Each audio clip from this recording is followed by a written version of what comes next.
Hey everyone, and welcome to a deep dive into something I think we all wish we were a little better at. Oh, absolutely. Building an accessible personality. Yeah, that right. magnetic quality that makes connecting with others feel effortless. It's like a superpower almost, isn't it? It really is. Yeah. And you've sent over this really interesting source that breaks down 15 key traits of an accessible personality. Okay. And it's even laid out like a video script, which I have to say is a pretty cool way to think about it. It really highlights how important this all is, Yeah. especially today. You know, it's not enough to just be good at your job Right. or have interesting hobbies. Mm-hmm. Being able to connect with others on a human level, Yeah. that can be life-changing, in your career and your relationships, everything. It's so true. And honestly, something I struggle with, approaching new people, Right. making sure those first few minutes of conversation don't turn awkward. Mm-hmm. It's a real skill. It is.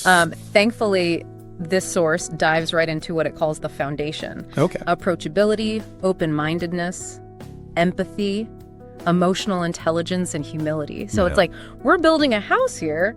Gotta start with a solid base. Absolutely. And what's fascinating here is how those traits all work together Okay. to create this sense of safety and trust. Okay. Think about it. Mm-hmm. Don't you gravitate towards people who seem warm and accepting, Yeah, genuinely interested in what you have to say? absolutely. That's what these qualities project. Okay. And it makes others feel heard and valued, which is essential for any strong relationship. Yeah. You mentioned warmth, and it made me think about how the source goes beyond the typical advice like smile more. Right. It emphasizes open body language. Yes. But honestly, I'm not sure I could tell you what that actually looks like in practice. It's a great point. Yeah, It's easy to get caught up in the theory without seeing the practical application. right. With open body language, imagine someone literally welcoming you in with open arms. Okay. That's the feeling you want to project. Okay. Uncrossed arms facing you directly. Mm-hmm. It's like they're physically opening themselves up to what you have to say. Okay, that visual really helps. Yeah. I can definitely picture that. Good. But what about open-mindedness? Sure.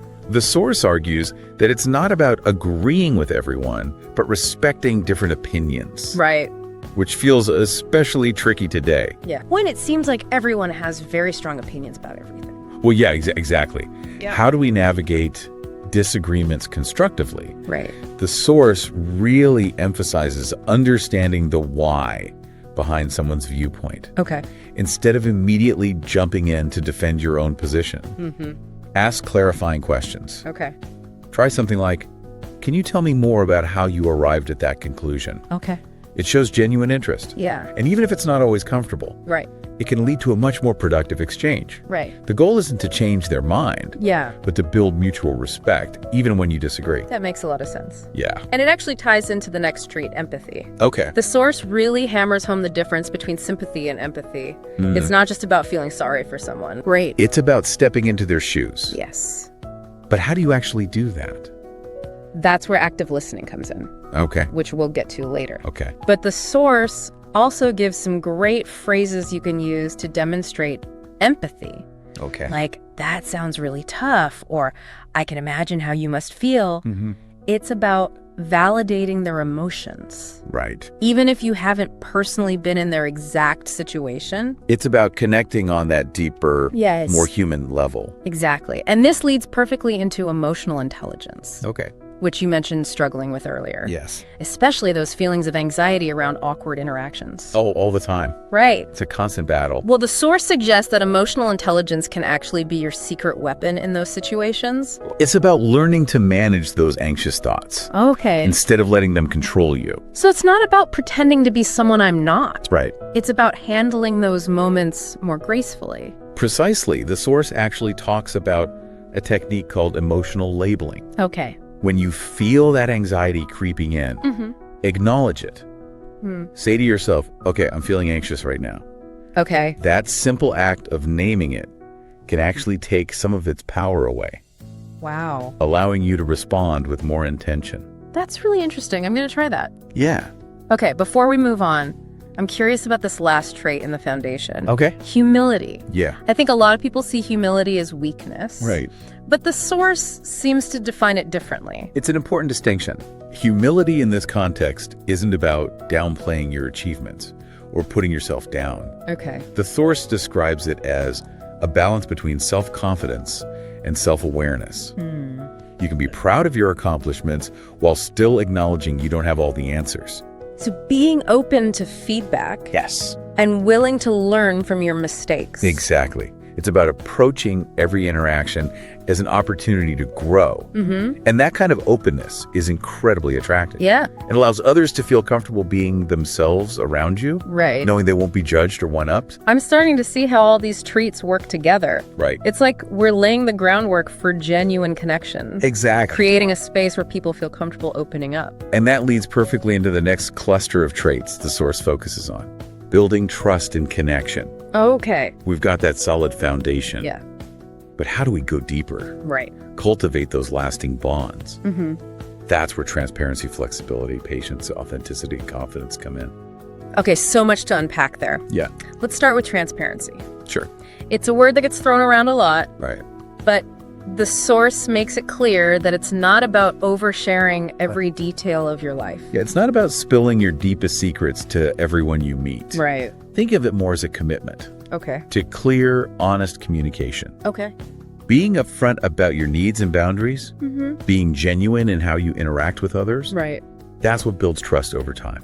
So it's about being authentic Yes. in those interactions, which makes me think about flexibility. Okay. Because let's face it, Yeah. things don't always go according to plan. Absolutely. And the source uses this great phrase. Okay. Don't cling stubbornly. Okay. Things will change. Right. Unexpected situations will pop up. Our ability to adapt, to be open to different approaches. Right. That's what allows us to navigate those bumps in the road Right. without derailing the whole relationship. It's about not getting so stuck in your own way that you miss out on other perspectives. Exactly. And sometimes I imagine that requires a healthy dose of patience too. You're spot on. Yeah. Patience is huge. And I think it's often undervalued. Right. We get so caught up in our own timelines, Right. expecting everything to happen on our schedule. Yeah. But building trust, letting relationships unfold organically, Right. that takes time. Sure. The source reminds us to be patient gardeners, Okay. nurturing those connections without demanding instant results. Like that saying, you can't rush something you want to last forever. I love that. Speaking of things that last, this next trait feels crucial: authenticity. Yes. In a world obsessed with perfectly curated online personas, Right. staying true to yourself can be tough. It's so true. Yeah. There's this pressure to project this image of perfection. Yeah. But as the source points out, people connect with genuineness. Okay. Embracing your quirks, your strengths, even your flaws. Yeah. That's what makes you relatable and ultimately more attractive. It's about owning your story, imperfections, and Yeah. and not letting that fear of judgment hold you back. Exactly. Because when you're comfortable with yourself, Yeah. it gives other people permission to do the same. Right. It creates space for genuine connection based on who you are, Right. not who you think you should be. And that ties into, I think, the last trait in this cluster: confidence, Okay. but not the arrogant look at me kind of confidence. Right. The source seems to emphasize something much more grounded.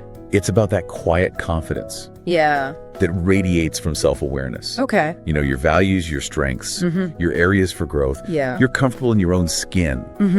And that inner assurance, that calmness, Yeah. it puts others at ease.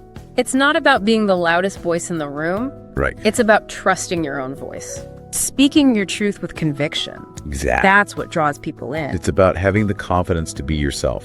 Yeah. Even, or maybe especially, when that means being different. Right.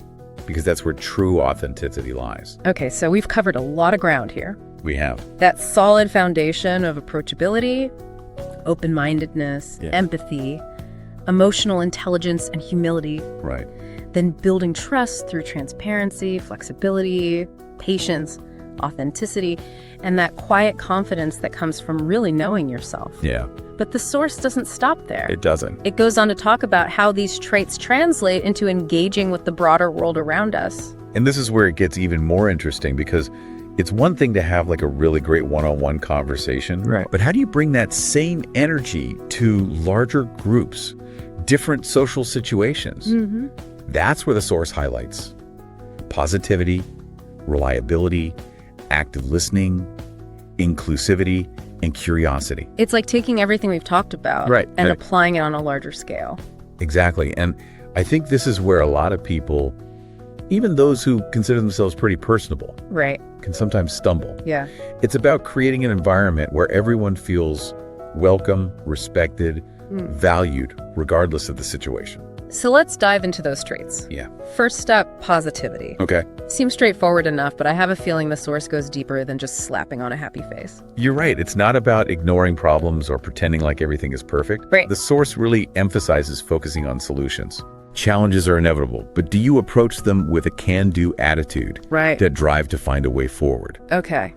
That's the kind of positivity that's contagious. Right. It inspires those around you Yeah. to do the same. It's like that idea that you're not necessarily responsible for what life throws at you, but you are responsible for how you respond. Exactly. Yeah. And that ties into the next trait, reliability. Okay. The source could not be clearer on this one. Okay. Being dependable, keeping your word, following through on commitments. Yeah. That's huge. Mm-hmm. Actions speak louder than words, always. Right. And that reliability, that consistency, it builds trust over time in a way that nothing else can. Because you're there for people, not just when it's convenient, but when it really matters. Precisely. Yeah. And when you're truly present for others. Yeah. That's where active listening comes in. Right. We touched on it earlier, but it's so important in creating those meaningful connections. Yeah. The source really challenges us to go beyond just hearing the words someone is saying. Okay. It's about picking up on those nonverbal cues, Right. understanding their underlying emotions, responding in a way that shows you're not just listening, but you're truly hearing them. Right. It's about creating that space where someone feels safe opening up, Yes. knowing they won't be judged or interrupted. Right. Which makes me think about the next trait, inclusivity. Okay. Because creating that safe space, that sense of belonging, Yeah. it goes way beyond just one-on-one interactions. It does. It's about fostering that environment in every aspect of your life. It really is. The source highlights how important it is to be mindful of our biases, Right. to constantly challenge our own assumptions, to actively seek out different perspectives. Yeah. Because inclusivity isn't just about tolerance. Okay. It's about recognizing that everyone, regardless of their background, their beliefs, their experiences, Right. deserves to feel valued and respected. It's about creating a world where everyone has a seat at the table. Exactly. And that brings us to the final trait, Okay. curiosity. And curiosity. That might seem like an unusual addition to the list, Yeah. but when you think about it, it's the engine that drives all the other traits. Because if you're not curious about others, about their experiences, their perspectives, why would you make the effort to be approachable, empathetic, a good listener? Right. It all stems from that desire to connect, to learn, to grow. I love how you put that. And I think that's a great place to leave it, with that spirit of curiosity. Okay. Because as the source reminds us, building an accessible personality isn't about reaching some final destination. Right. It's a journey of continuous growth and self-discovery. It's about being open to new experiences, new perspectives, new connections. And I have to say, this whole deep dive has definitely sparked my own curiosity. I'm walking away with so much to think about, Yeah, so many things I want to try out in my own life. that's what it's all about. Yeah. And remember, even small changes can make a big difference. Pick one trait, one actionable step that resonated with you today, Right. and see how it impacts your interactions this week. So for you listening, what's that one thing you're going to focus on? Yeah, what's your takeaway? How can you apply it in your very next interaction, whether it's with a loved one, a colleague, or even a stranger at the grocery store? Absolutely. Keep that in mind as we wrap up this deep dive. Until next time, keep exploring, keep connecting, and keep diving deep into the fascinating world of human interaction.